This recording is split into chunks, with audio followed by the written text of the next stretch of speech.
Morning, everybody. It's Tasha, MAMABEAR Prepping. So you already know what time it is. Get your drink, pull up. We're about to talk about it. So we should talk about how long these nails are, how much they've grown out, and how I need to get them done. But there's so many things to do. And guess what? My nails are not priority. So what I want to talk about is, again, urgency. Stuff that you should be putting an emphasis on. I'm seeing a lot of not fear per se, but all types. I mean, the time right now is popping for videos, for different information, people putting out information. Hey, worry about this, worry about that. But I'm telling you right now, there's three that you need to concentrate on. And especially if you are new to prepping, you need to be concentrating on these things, okay? Before you branch out to other things. And that is food, water, and meds. I mentioned this a couple times, sprinkled in throughout other videos, but it is super important that you start concentrating on this, especially if you haven't done so yet, okay? Or if you know that you are super weak or deficient in these areas still, you need to keep it going. And I'm going to tell you, I've been doing this for years, and I'm still, these three things are still a priority for me today.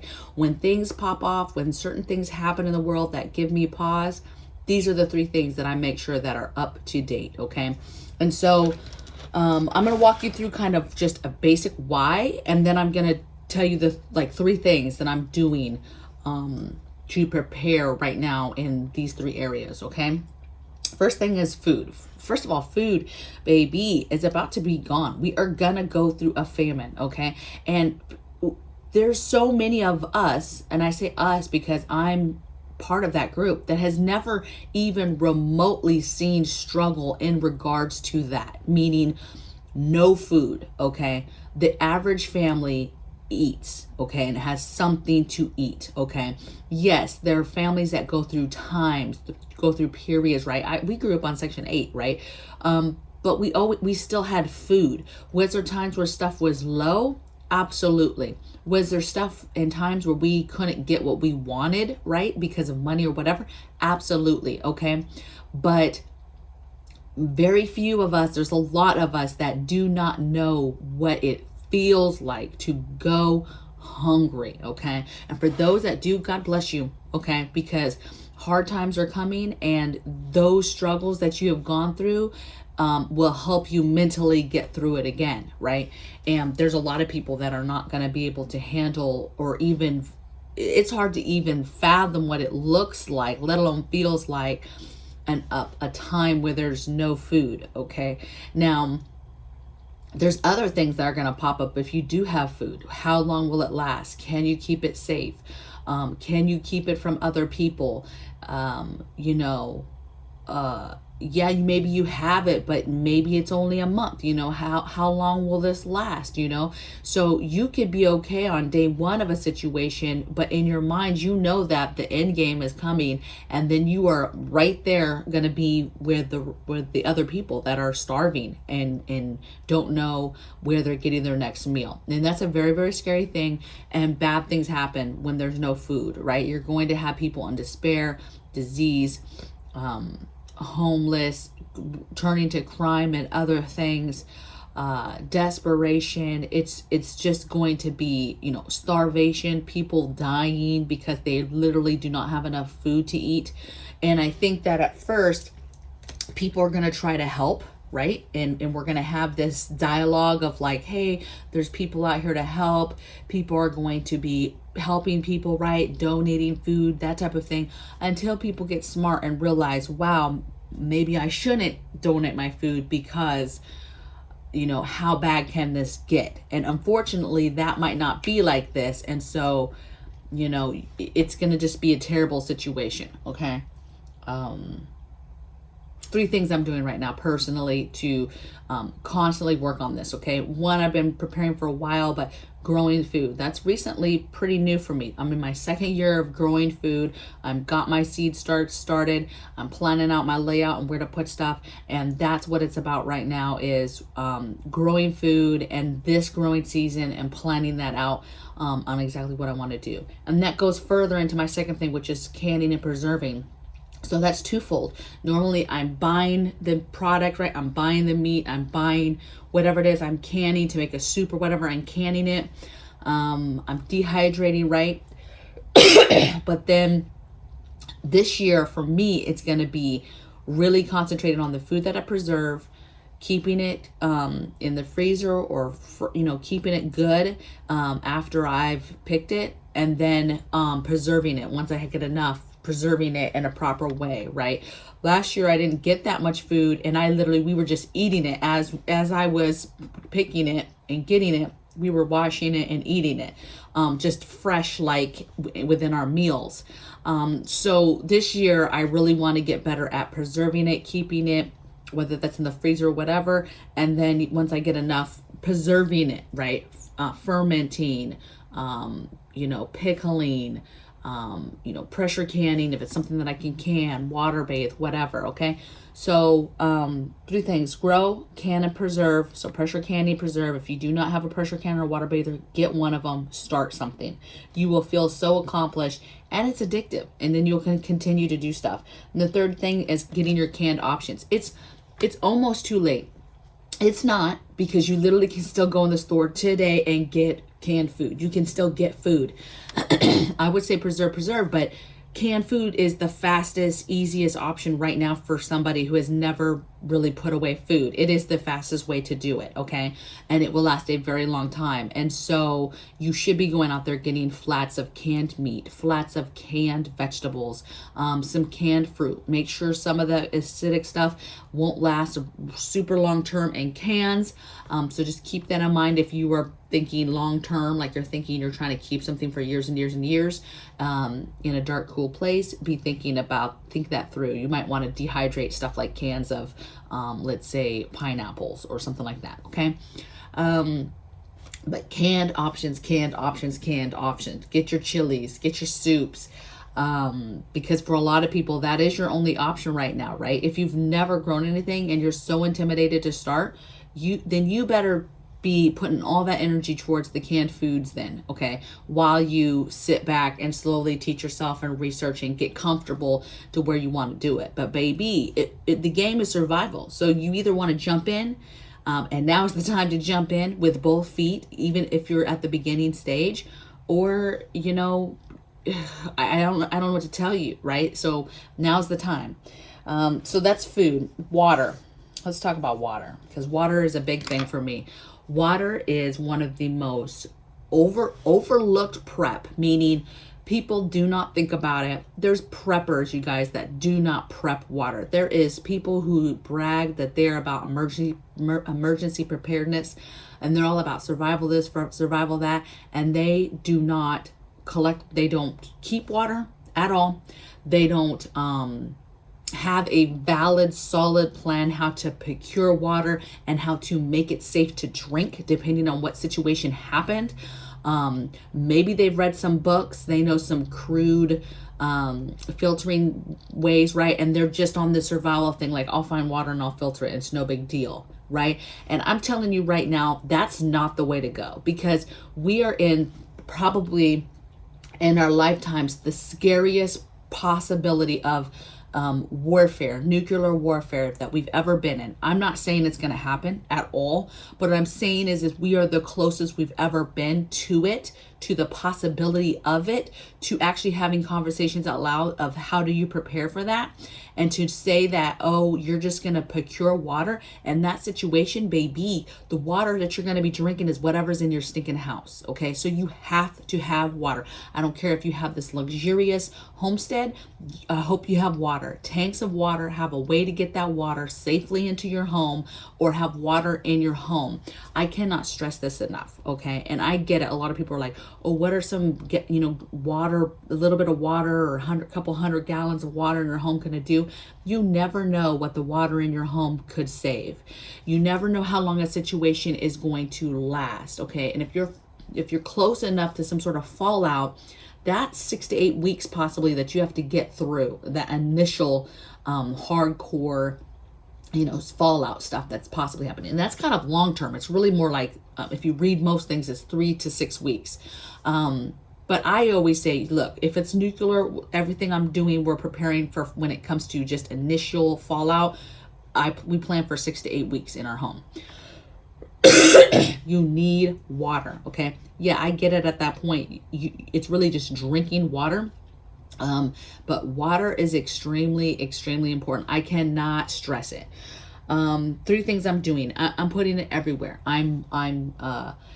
You know, and I hate to be rude right now, but I cannot stand, I really can't, when somebody says I don't have room for water. First of all, the reason why people don't store water like that is because, one, they're lazy. It's hard. It's not easy. The containers can be expensive. It's easy to fill something, right? But you've got to take the time, put the water treatment in. And the hardest thing that people will say to do and why they don't do it is because I don't have a place for it. There's so many options on the market today. If you guys go to my Amazon link below and log in, you don't have to use my affiliate, but at least log in and go see. I've only set up 2 recommendation folders on my new Amazon influencer page. But water preservation or water preparedness, whatever I named it, is done, okay? And it's in there. I can only list 15 products, okay? So that's why there's not more listed. But there's stuff in there. There's nice stackable stuff. Find a closet. Get you a platform bed and put the water under there. Listen, when we lived in an apartment, I had water everywhere. My kids' closet, every nook and cranny, in the hallway, I had walls of water, okay? I don't care. Now, was it harder to keep it from view of people? Yes. Like maintenance men and stuff? Yes. But what is more important, okay? I'm telling you right now, water, okay? So I'm putting it everywhere, okay? I'm thinking extra filtering units, right? So we have a Berkey, but I'm thinking I'm about to make 2 more homemade ones out of 2 big steel pans like Homestead Corner did. And I'm going to have them in different places of the house that I know we venture a lot. Okay. Where I have so much water everywhere. I just filled more containers literally yesterday. I filled 14 more 5-gallon containers. I can't stress it. Okay. So containers, gallons. Okay. So let's talk about it. People will talk down to somebody who buys bottled water, and buys gallon water. Okay. Listen, I'm telling you, I'm the water queen. I have water containers. I have catchments. I have, you name it. And I also have bottled water, and I have gallon water. I have gallon water everywhere, and not like the milk carton kind, you guys. I have the sturdy plastic ones. Why? Because they are rectangle, they're square, and they're easy to stack. You turn them on their sides and you can do a whole wall with those. Okay. I like those, okay? The only ones that I really buy that are milk carton is distilled water for hubby CPAP, because typically I can't find the distilled water in that type of container, but whatever works. And when he's done with that, guess what your girl does? I fill it up. Now those can tend to pop holes and leak later, so if you're going to reuse them, you've got to keep them in a place where if they end up popping a hole or leaking, you're okay. And so that's what I do. I fill them up. I put some blue painter's tape over, I cap it. I put some blue painter's tape over it. I say old water, right? Or used water. And I just put it underneath this shelf in the garage. Nobody can see it, right? It's just down there doing its thing. On a piece of wood, right? Because you don't keep water directly on cement, okay? Another thing I'm doing is catchments. What I've found myself doing, and again, this is something you can do. You don't have to have a lot of money, but I've been getting very, I've been walking around and figuring out how we can do, so it rains here all the time. I'm doing so much crude water catchment, like all over, right? I have trash cans, like if I'm not using it and it's a big round cavity that I can use to catch water, I'm catching it. I got buckets outside. I got big totes outside. I got trash cans. I have an old trash can that we don't use anymore that got cleaned out, crudely being used. Listen, that's not potable water. If I treat it and put it somewhere and it's a container that's brand new, because a lot of this stuff is brand new, it's never been used for anything else, I can move it into the garage, put some water treatment on and cap it, okay, and tape it up. Crude water, okay. And then if you needed no shit water for something, for flushing the toilet, for watering your garden, and possibly depending on how you did it, then you could crude filter it from there and then run it through the Berkey. Test it and then run it through the Berkey. Depending on what happened, right? Crude filter it, boil it, and then test it, run it through the Berkey, okay? Remember, there's levels to this on how to make water safe, and it really depends on how you collected it, how you kept it, where did you procure it from, how did you get it, okay? Ideally, if we're not dealing with nuclear fallout and it's raining cats and dogs all the time at your location and you have a clean way to catch water, you literally could catch that water and bring it in and filter it and drink it, okay? But you have to be careful because it depends on what's the situation, what is happening. Obviously, if we're dealing with some kind of nuclear radiation, you're not doing that, okay? I just can't stress it. I'll be on water all day long, you guys, if I don't get off of it. So the next thing, meds. Again, can't stress it. And what's so unique about meds is, I pride myself on my meds, my vitamins that I've stacked, over the counter, holistic, med stuff, all types of stuff. And it seems like every time something happens in our home, we're not ready. We're ready, baseline ready.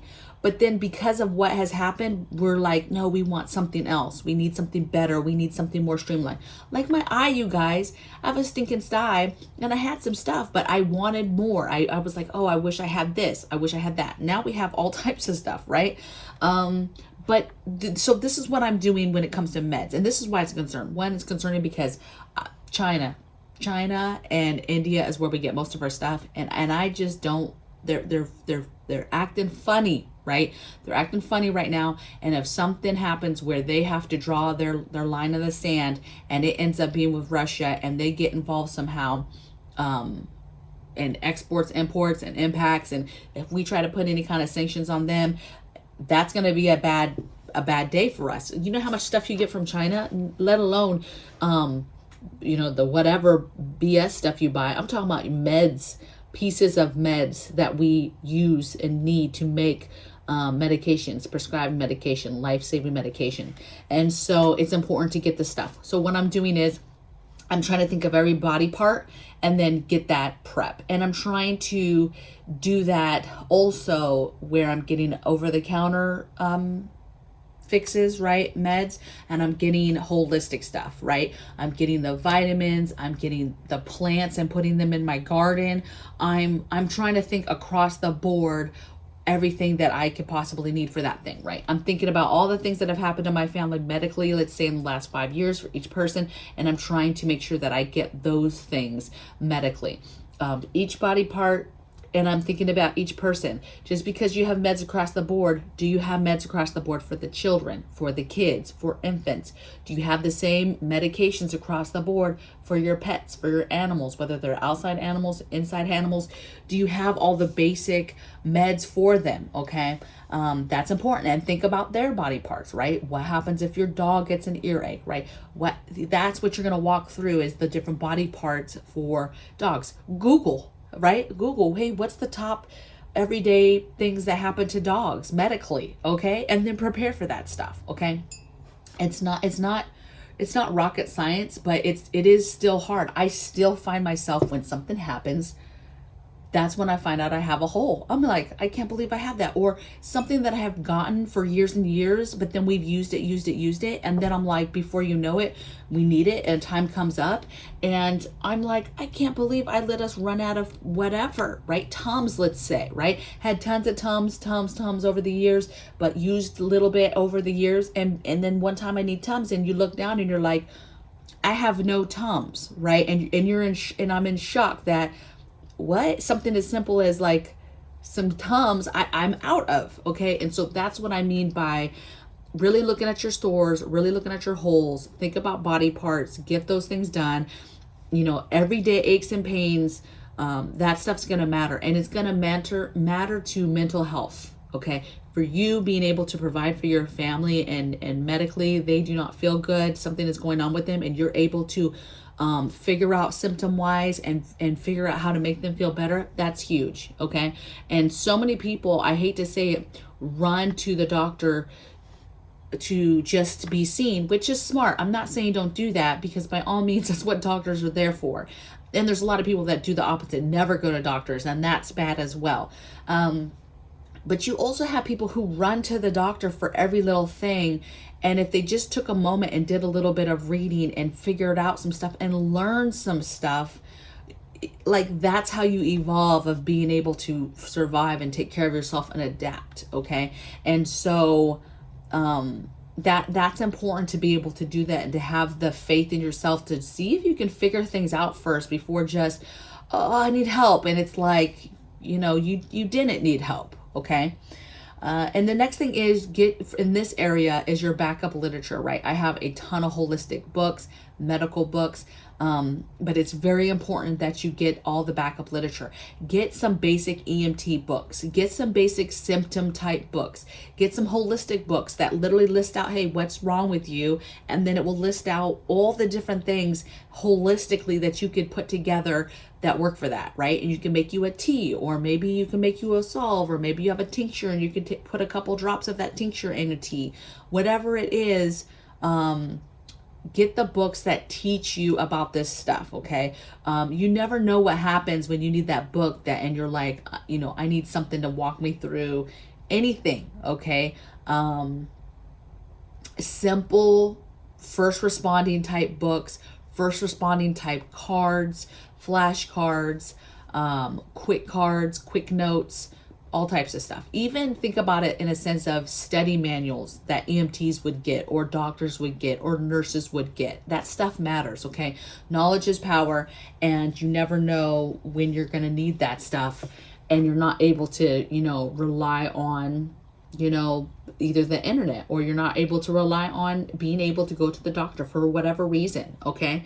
I hate to sound like gloom and doom and you got to get this stuff, but we're running out of time. We really are running out of time where you're going to see problems with this. And I'm telling you, right, water, the panic buying starts, that's gone. That is gone faster than the water. That toilet paper and water is the first to go. And then once people, tune in, then it's everything else in the store, which now comes the medicine, now comes the vitamins, now comes the food, all of that stuff's gone. Okay. And you're going to be sitting there just thinking and wondering, if you ever got an inkling from anybody that something was coming, you're going to be sitting there wishing that you would have done something, and that you would have listened, and you would have gotten even just a few more cans of food or a little bit of water. I mean, anything, because when things happen, when bad things happen, all you can do now is have time to think about what you could have done to make that moment in time better. Okay. And what's bad is certain things, you don't know how long they're going to last. And when we get to this food thing I'm talking about, that's not, once it goes, unfortunately, it's not going to be an overnight fix. It's not going to be, hey, it's just a couple weeks and then we'll have food. You just have to hang on for a couple weeks. It's not. Okay. Stuff's going to disappear, and some stuff's never going to come back. And then some stuff's not going to come back for possibly months and months, or it comes back and now you have some sort of rationing system because there's too many people that need food, right? But there's only so much coming in. So it's just not, it's not going to be a good time. Okay. So get it together, get these 3 things done. If you're brand new watching me, don't be scared. Just concentrate on these 3 areas and get them done. Okay.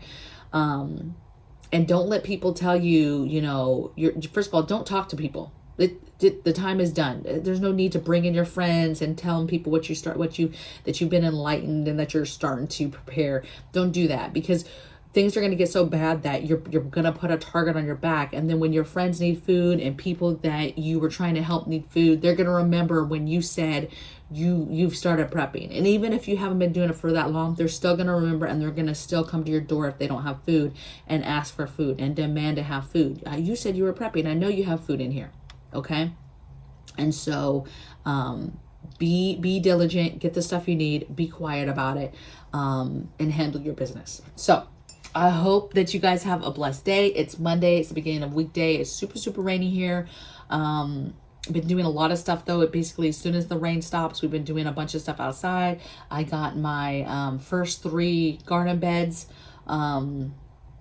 And we just been doing a ton of cleanup, chopping down bushes, all types of stuff we've been doing. Septic tank, we got that going. Well, not going. We've got that situated as far as, but we still have to wait a couple months for them to come and actually do it. It needs to be much drier for them to do that.